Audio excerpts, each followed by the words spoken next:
Hüdavendigar Dernekleri Konfederasyonu Genel Başkanı Sayın Fahrettin Beşli yanımızda. Buradaki organizeyi iğneden ipliğe her şeyiyle bizzat planlayan bir arkadaşımız. Şu anda duyguları tabii ki buradaki kaynaşmayla ilgili had safhada. Buradaki ufak tefek eksikler, şunlar bunlar hepsi bir tarafa gitmiş. Fakat Fahrettin Bey'i böyle bir duygulu anda yakaladık. Duygularını alacağız. Evet Fahrettin Bey, buradaki organizenin esas amacı ne? Peki.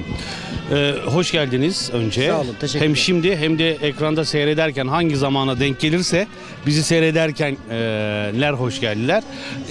Asıl ev sahibi aslında Orhaneli Belediyesi ve Orhaneli Belediye Başkanı Sayın İrfan Tatlıoğlu. Organizasyonun tamamen onun sırtında. Biz kolaylaştırıcıyız.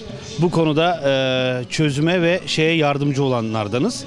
Ancak benim Hüdavendigar Yörük Türkmen Dernekleri Federasyonu Başkanlığı vazifemin dışında bir görevim daha var. O da Türkiye'deki bütün Yörük Türkmenlerin bir organizasyonu olan Oğuz Boyları Şurası'nın genel sekreteriyim.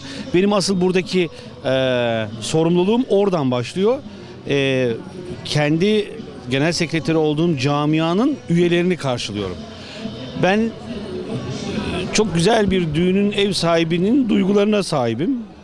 Her yeni gelen misafir beni sevdi, saydı ki cemiyetime, şölenime geliyor diye bir kere bir gururlanıyorum.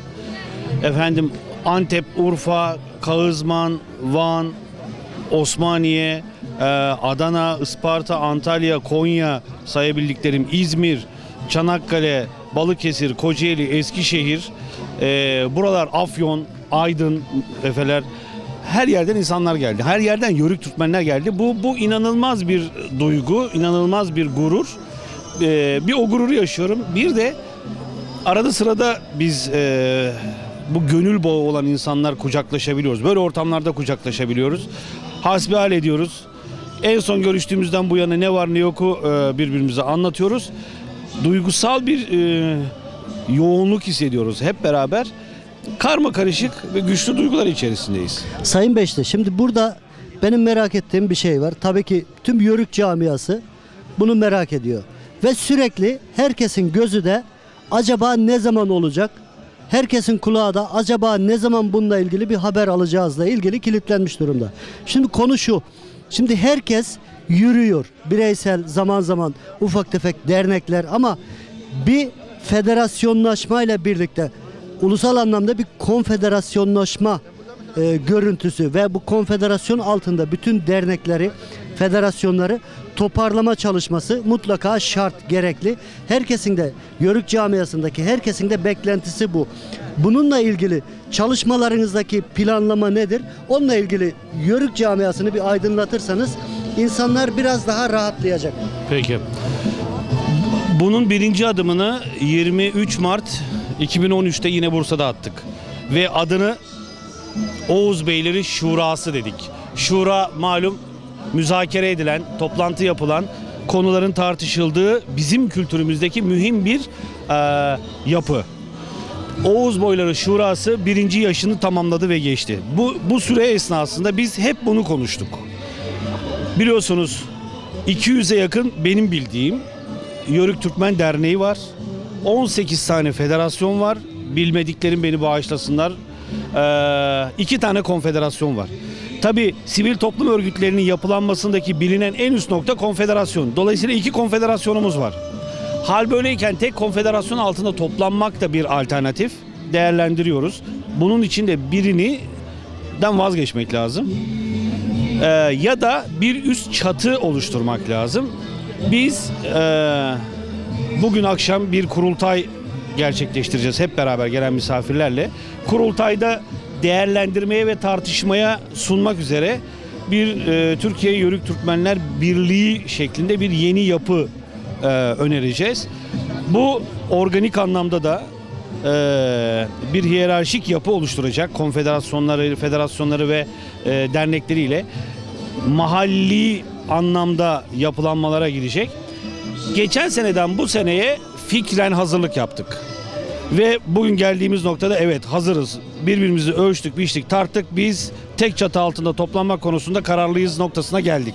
Şimdi Bu 2014-2015'te de bunu fiiliyata ve şeye dökeceğiz. Kısmet olursa akşam tabii bunu şura değerlendirecek. Tek çatı altında Yörük Türkmenler Birliği şeklinde bir yeni yapılanmayla yola devam etmeyi, bunun için bir üst yönetim kurulu oluşturmayı, icra kurulu oluşturmayı ve en önemlisi de bizim en büyük ihtiyacımız, hep aradığımız, Diyojen'in lambayla aradığı gibi bizim de çırayla aradığımız bir baş. İçimizden birisini diyeceğiz ki başkasını çıkarana kadar bizim başımız sensin. Bunun değerlendirmesini yapacağız. Alternatifleri değerlendireceğiz ve akşam içimizden birini artık Yörük Türkmen camiasının Türkiye'deki sözcüsü, temsilcisi ve sembolü haline getireceğiz. Bir baş çıkaracağız. Kolaylıklar diyorum Sayın Beşte. Şimdi biz Yörüklüğü hala yürümekten öteye bir birlik anlamında götüremiyoruz. Tabii ki burada uç beyleriyle beraber oturup herhalde bunları değerlendiriyorsunuzdur. Yani bir çatı altında tüm federasyonları toplamak, bunun altında tabii ki dernekleri toparlamak, burada ortak hareket etmek, adımları istişare ederek atmak. Peki uç beylerinin farklı istekleri var mı? Yani farklı federasyon başkanlarının olsun, dernek başkanlarının olsun. Bunların istekleri, bunların fikirleri aynı doğrultuda mı? Ayrışmalar çok mu? Nasıl birleştireceksiniz? Bununla ilgili bir teziniz var mı? Geçen yıl yola çıktığımızda herkesin ayrı fikri, herkesin ayrı hedefi, herkesin kendine göre yolu vardı. Geçen seneden bu seneye bu fikirler aynı düzleme, aynı yol üzerine toplandı. En son Muğla'da bayağı geniş katılımlı bir değerlendirme toplantısı yaptık ve bu toplantıda da oy birliğiyle, fikir birliğiyle bir talep olarak, bir görüş olarak değil, talep ve kararlılık olarak artık başımıza bir baş lider belirleyelim ve bir çatı yapıyı oluşturalım. Hepimiz onun altında hizaya girelim şeklinde herkes irade buyurdu. Buna ayrı, farklı bir görüşle, en azından güçlü bir görüşle henüz karşılaşmadık. Beyler burada zaten buraya davet edilirken buraya gelenlerin hepsi böyle bir konuya hazırlıklı, böyle bir konuyu bilerek geldiler. Buraya gelmekle zaten bu konudaki niyeti, kararlılığı ve şeyi de ortaya koymuş oldular burada olmakla. Peki çok teşekkür ediyorum. Ben teşekkür Çalışmalarınızda başarılar diliyorum. Allah size güç versin, Allah size enerji versin ki Yörükleri aynı çatı altında toparlanmanın çalışmalarını daha zinde, daha enerjik bir şekilde yapasınız dilerim. Amin. Çok Siz teşekkür de aynı şekilde bizim kadar bizden daha fazla çalışmalısınız ki biz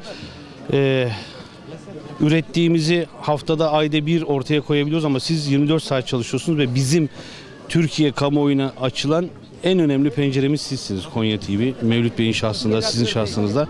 O yüzden sizin kanalınız bizi son obadaki, çadırdaki yöreye ulaştıran tek kanal. Sizin de başarılı çalışmalarınız bizim için önemli. Ben de başarılı olmanızı temenni ediyorum. Çok teşekkür ediyorum. Kolaylık.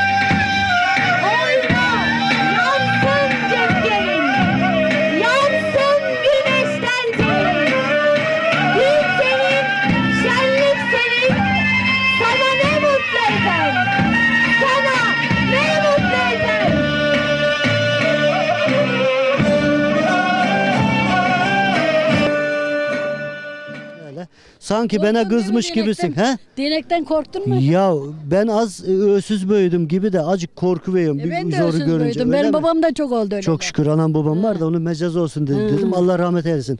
Ablacığım adın ne? Remziye Göner. Sen Bullar'dansın herhalde. Balıkesir'den geldim ben. Balıkesir'den. Balıkesir'den. He, orada yörüklük nahal devam ediyor mu? Yörüklük devam ediyor. Yörük Şenliği Başkanı, Başkan Yardımcısı benim bey. He.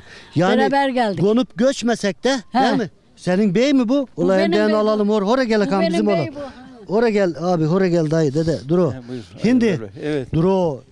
Yengemle konuşacağız evvel. Bakan nacap oluyor o. Bir bakacağız. Şimdi korkmaya başladı ama senin de DNA acık sakla bari. Korkuyor da ondan. Şimdi orada yörükler ne diyor? Hala konup göçmesek de yörüklük devam ediyor. Yörüklük devam Kültürel ediyor. anlamda. Tabii devam Ne ediyor. ediyorsunuz onlarda kızlara, oğlanlara. Kızım bak anan gibi oyna. Oğlanlara oğlum bak baban gibi oyna. Dinlemiyorlar, sen de dinlemiyorlar. Dinlemiyorlar Bunda sen de. etki ne peki? Hani televizyonlarda orada burada Bunlar da diyor, şeyde etkileniyor değil mi? etkileniyorlar, bizi dinlemiyorlar, kendi şeylerine Bu gidiyorlar. televizyonlarda öyle yörükçe kendi memleketine uygun, kültürüne uygun şeyler görse onlar da öyle oynar değil mi? Oynarlar ama bakmıyorlar onlara. Baksalar Cart, yaparlar. Cürt, rap, rup onları Bunları gör- seviyorlar. Oo, bunlar yönleniyor galiba. Bunlara değil mi? yönleniyorlar, evet. Peki ne etmeliyiz sence? Hora bak arkadaş, şuna bak. İşte Yapacağımız ben buna bir şey bak yok. ya. Hora bak işte ya. İşte yörüğün asaletinde var bu. Buna bak.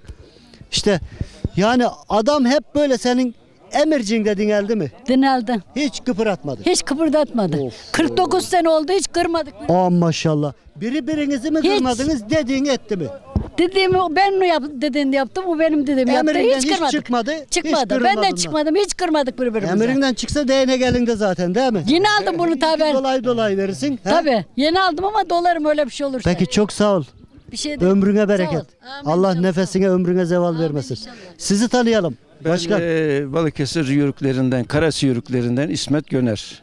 İsmet Güner. Göner. Efendim nahal gidiyor onlarda çalışmalar. Ne diyorsunuz yörüklük adına? Bu işi ileriye götürmek Evet, adına neler evet ediyorsunuz? bu Nacep ediyorsunuz? bizim soyumuz Karakeçili yörü. Evet. Osmanlı Oğuz padişahının boyu, yer Oğuz Oğuz boyu gele boyu. Oğuz boyu. Burası da öyle bir yer ki Bursa payitahtı olduktan sonra bizim padişahlarımız, yetkilerimiz, Karakeçili yörükleri ayağını sürüyerek Balıkesir ovadan gitmiyor. Buradan dağdan geliyor. Ve Balıkesir'de Karası Beyliği kuruluyor. Avrupa'ya da Lapseki'den Gelibolu'ya ilk ayak atan buradan geçen bizim neslimiz, sülalemiz Avrupa'ya açılıyor. Süleyman Paşa Karası askerleri çıkıyorlar. O bakımdan ben küçüklüğümden beri bu yörük şenlikleri pek azdı. Şimdi çuvaldı sağ olsun. Yönetimdeyiz de dediğimiz gibi şu faaliyetleri Balıkesir'de biz yapıyoruz. Fakat bu sene bir sörüklük geçti. Hatta şu soba şehitleri 2 sefer ziyarete gittim. Dediğimiz gibi geçmiş olsun diye. Acılarını Türkiye genelinde biz ulus olarak paylaşıyoruz. Evet. Buraya da geldim. Bu Burhaneli Çekili köyü de benim akrabalarım bunlar. Aynı sülaledeniz. Tanışmasak da bir bazılarından da tanışıyoruz, biliyoruz. Dedim, ilk olarak buraya geldim ve Mevlüt Bey'e ve tanıdığım Enver Bey'e, ekibinize ve Hatsan'a, Konya TV Hatsan'a çok teşekkür ederim. Ben İzmir şölenlerine de gidiyorum. Adana'ya da gittim. Çok yerlere gittim. Dediğimiz gibi yörüklerle hiç ayrım kayrım Çok sağ olun yapmadan bir başkan. aradayız. Evet. Yüreğinize sağlık.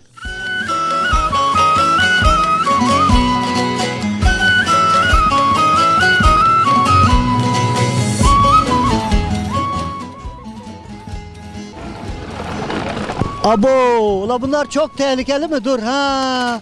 Bu kendinden frende. Evet, sevgili seyirciler. Yörük insanının eğlence şekline bakın. Şimdi eskisi gibi kafeler, öyle eskiden öyle kafeydi, kıraathaneydi, kahveydi, ıvırdı zıvırdı yok. Yörük böyle yamacı bulduğu yerde düzenini hazırlayıp böyle kendine bir eğlence buluyor. Bunu bazı yerlerde belki iletişim aracı olarak da kullanılıyor. Bir öğrenelim. Sizi tanıyalım beyefendi. Tahsin Ünal. Tahsin Ünal. Tahsin amca bu nedir bu düzeneğin adı? Bu tahta arabası. Tahta arabası. Bunu nerede kullanıyoruz? Bunu genelde Eğlence amaçlı. eğlence yerlerinde, yüksek bayırlarda bunu yapardık eskiden, böyle binerdik. Eğlence, bir nevi eğlence. Bunun freni böyle Freni yok. Freni ayağını buraya koydu mu durar. He, bu herhalde topuğu da geliştiriyor böyle. Evet. Değil mi? Adeleleri geliştiriyor. Ayağının topunu böyle koydun mu Eğlence. araba olduğu yerde Eğlence. durur yani böyle. Yani günümüzdeki gibi diskoydu, kahveydi, cartıydı, Yok, cürt yok, eğlence. yok. Bu eğlence yok, bu. Bu eğlence bu. Frende ayaklar. Çok sağ olun. Teşekkürler. Şimdi bunun mucidi varmış burada beğenme. Ula gel bakalım bizim ola seni bir tanıyalım ya. Şimdi sen bunu nereden akıl ettin? Doğu şeyden eskiden atalarından mı kalma sonradan mı? icat? Çocukluğumuzda yapıp biniyorduk bunlara böyle. Ha, atalarında gördüm. Evet. He, ula bunu burada böyle bir şey taşımak için de kullanılıyor mu? Öyle bir şey var Ya mı? genelde eğlence amaçlı kullanılıyor. Eğlence evet. amaçlı. Yani yamaç paraşütü var günümüzde. Bu da yamaç kaydıram oluyor. Yamaç tahta arabası oluyor. Peki bunu rağbet var mı? İsteyenler oluyor mu bayağı? İsteyenler tabii böyle şenliklerde, eğlencelerde istiyorlar. He, bu da bizim eğlencemizde, bir kültürümüzde bir parça. Çocuklarımız da biniyor, istiyor. Onlar da istiyorlar. Yapıyoruz onları da.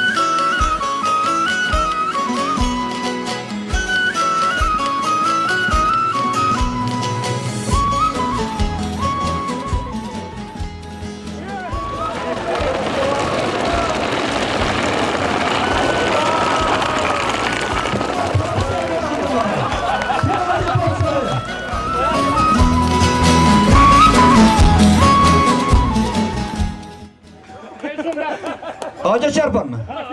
Seni orman arar, ağacı yaralamışsın. Ödeteyi. Kaçıver. Sen kaç, orman ödetecek sana. Ağacı kırmışsın.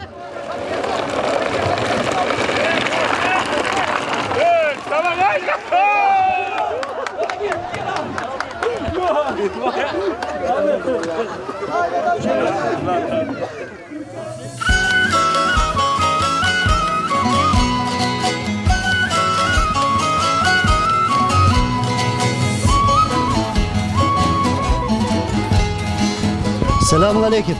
Efendim nasılsın? Enver kardeşim hoş geldin. Eyvallah kardeşim. Ne var yok? İyi hamdolsun. Sende ne var ne yok? Sağ ol. Sevgili seyirciler, şimdi yanımızda ata kültürünü, Efeli, Zeybekli, kızanlarıyla hala çoluk çocuk, çoluğunu çocuğunu zeybek yapan, efe yapan kızanlarıyla hala dağlarda biz bu vatanın bekçisiyiz diye böyle tam teçhizatlı bütün şölen alanlarında içtima halinde bekleyen bir efemiz var. Muhsin Efemiz Aydın'dan. Efem hoş geldin. Hoş bulduk. Şimdi şu anda bizim işimiz yörük hallerden biraz daha zor. Niye? Kültürle oynuyorlar. Biz kültürü, çocukları o emperyalist güçlerin kültürünü almamaları adına kendi kültürümüzü onlara yansıtmak istiyoruz ama maalesef medya o güçleri daha çok gösteriyor, daha çok şey yapıyor. Bu yörük şenlikleri daha çok bizleri o tarafa doğru itiledi. Siz basının sayesinde, siz yörükle şölenlerin çeken kardeşlerimizin sayesinde biraz daha çocuklar şu anda, gençlerimiz daha doğrusu bu yörüklük ya biz de bu memleketin atalarının, yiğitlerinin torunlarıymışık, biz de bir şeyler yaparmışız diye kendilerini gelmeye başladılar.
geldiniz Bahtiyar Hoş Bey. bulduk. Nasılsınız?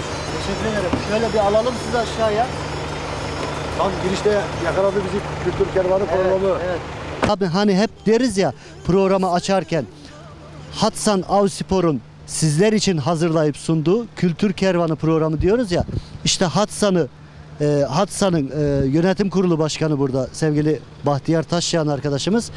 Bu programı sizler için hep hazırlatıp sunan, hiçbir fedakarlıktan kaçınmayan Bahtiyar Taşyayan Bey şölen yerine teşrif ettiler. Kendileri zaten Kemal Paşa Yörük Bey'i.